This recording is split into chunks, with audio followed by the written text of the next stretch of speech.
आगे फगुआ खेलले छिनरो गेले दीदी अंगना गे होलिया खेलले छिनरो गेले दीदी अंगना गे चुलिया खोल खोल जीजा रंगल को होलिया में जो बना गे चुलिया खोल खोल जीजा रंगल को होलिया में जो बना गे छोटे छोटे रहो छिनरो बढ़लो कैसे सामान गे छोटे छोटे रहो छिनरो बढ़लो कैसे सामान गे चुलिया खोल खोल जीजा रंगल को होलिया में जो बना गे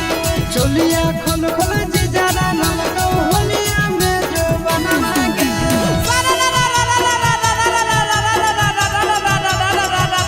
हो जगदीश सारा दादा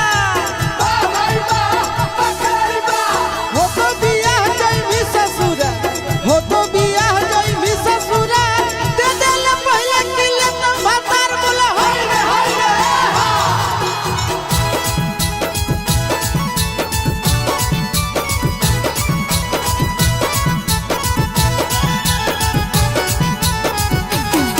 रंगाइए गेलौ गे छिनरो भीतर के खजानावा नसाइए गेलौ गे छिनरो सैया के समानावा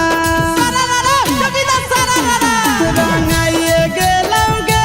छिनरो भीतर के खजानावा नसाइए गेलौ गे छिनरो सैया के समानावा मोटे मोटे बैगनवा छिनरो खैले संगे बिहानवा गे मोटे मोटे बैगनवा छिनरो खैले संगे बिहानवा गे चुलिया खोल खोल जीजा रंगल को होलिया में जो बनवा गे चुलिया खोल खोल जीजा रंगल को होलिया में जो बनवा गे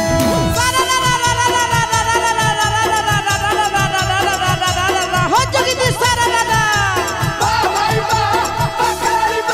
पातर होली कैसे हो गेली मोर पातर होली कैसे हो गेली मोर लगा हो जी जैसे ले ले ही डोज बोला होय रे